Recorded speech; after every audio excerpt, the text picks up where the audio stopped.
Okay, again, I'm going to go over my palette again here quickly for you. I've done this once before, but you may have forgotten it. The palette that I'm going to use today for final painting is probably not much different than the other one. Titanium white, flesh tint, Naples yellow, raw umber, burnt sienna, burnt umber, cadmium red deep, permanent rose, viridian, French ultramarine, lamp black. Okay? These are all Winsor Newton colors. Like I've said before, I use a particular brand because the colors are what I'm used to. All brands' colors are a little bit different. You can use whatever you want to, just so long as you know what they are. All right. Okay, I'm going to begin mixing. Okay. First, I'm going to start with a light. This is a light highlight. Now, I've got a little bit of a tan right now. During the middle of the summer, I get really tan, so the palette changes. But my colors are more on the ochre. I don't know how you say that, but on the ochre side, the yellower side. So my base is going to be a little bit on the ochre side. Saying that, I'm going to put in some flesh tint, which is a pink, which is a pinky kind of color, but I always do that because it's what I do. Okay, here's a light color. I use titanium white, a little flesh tint, and a little raw umber. That looks a little too yellow for me, so I'm going to take a little bit of that out, put it over here, add a little bit more white, and maybe a little bit of viridian here to cool it down just a touch. Okay, that's a very bright, that's for the brightest areas for today's work. Okay, next I'm going to go to a middle tone. I have that little leftover bit that I used right there. I'm going to add some flesh tone, a little more raw umber. This gives me a little bit of a pink. I'm going to put a little bit of cooling viridian in there, which I kind of like. That's just a little darker value of what I just did. I'm going to start again. I'm going to go a little bit darker again over here. Flesh. As you can see, it's darkening up. I use some raw umber, and I'll use a little burnt sienna I'm putting in there. And now I'm going upscale here. I'm using a little burnt umber, adding that in there.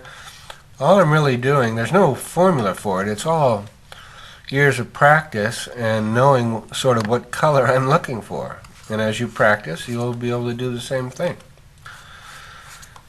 I'm sure that there are some artists who have this all on a color chart, which is probably the smart way to do it, but I've never been accused of being very smart. Okay, the little viridian, little cad red, I'm just deepening this color a little bit more. I don't know if you can see it, but all these colors are sort of staying on the yellow side as opposed to the red side. Okay, I'm darkening up again, starting no white this time, just flesh tone, little Naples, going up a little more umber, leaving out the the burnt sienna altogether, and just going to some burnt umber, even more, a little cad red. See, I'm moving right up my palette. That's why I have my palette organized like I do. Okay, now this has gone a little red, which I want a little red on my palette, so I'm going to keep that like that. Because as you observe your own face or whatever it is you're doing, you're going to notice that particular colors are there. You may not use them a lot, but you need them on your palette. Okay. Now you notice I didn't even clean my palette knife through that whole process, because basically these colors are all the same. It's important to have colors that are not going to get too weirded out on your canvas and create mud, so they all sort of work the same. Okay, now I'm going to go up. I'm going to do a fairly dark here, dark shadow color. I went from flesh tone to burnt umber, cad red, a little viridian. Doesn't look too bad. Let me look at my face here. Yeah, okay, we're all right. I have this red down here, so I can use that. But I'm going to make one stronger red just in case I want to dip into it.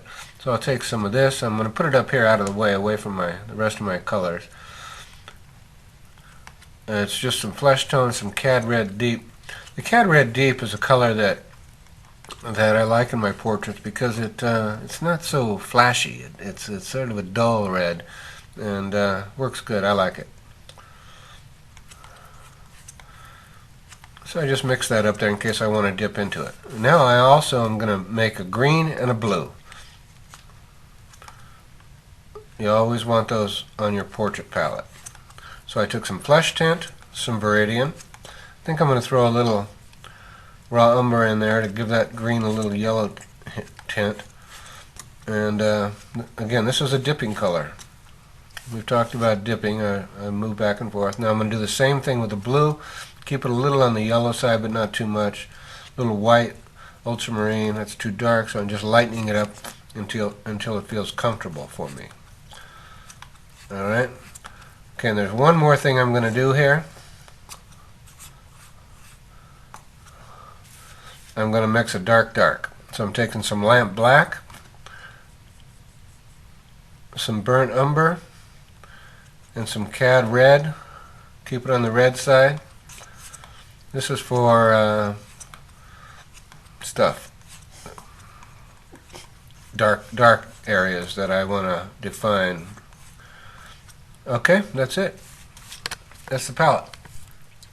Okay, the first thing I'm going to do here before I actually start painting, put a little retouch varnish in some of these areas so I can get back to my colors. I just took an old brush and kind of putting it on there. It's not important. It's going to dry up in a few minutes. And this is, some people put linseed oil on the painting at this point. I don't do that only because I just don't like my paintings to get too oily. This will dry in just a few seconds, and it just gets the dark colors back. I notice when I come back to this painting now that my mustache is too narrow in here. So as I go back, and I obviously trimmed it and stuff during this time, so I need to bring it back, and I need to make it a little wider over here and get it the right shape. And I also have to put this little new growth in there. I'll do that at the end of the session. It's not important. Okay, now that we have the palette mixed up, and I'm looking at my subject in the mirror, I'm just studying it. I'm going to start, and this is something that I always do. I start on one particular area, and I'm trying to establish proper skin values. And once you do it in one location on the subject, you're pretty much good to go. And so I pay a lot of attention at this particular stage and getting the right values, or at least values which look right to me. And that's all you really could do, is just sort of try and exhibit the colors that you see. Okay, so I'm going to start up on the forehead. I'm going to start left to right because I'm right-handed and I don't use a maul stick very often. I try and keep my fingers out of the painting, so I work from left to right, Okay, here we go. Again, now I've mixed. For those of you who, and there seems to be a lot of you who are concerned about this use of medium. I don't know why you're so concerned about it, but to answer the questions that are out there, this is where I begin using a little bit of medium, which is 50% turpentine, 50% linseed oil. It's a recipe I got from Norman Rockwell, from a book from Norman Rockwell. I've used it for 30 years. I like it. But I don't use very much medium. I'll dip into it, but then I wipe most of it off and I go to the paint. So at this stage I'm using a very, very light medium, but mostly paint. Well, mostly paint. Remember, there's plenty of paint in these tubes, the paint we get these days. There's lots of oil in there. You don't need a lot.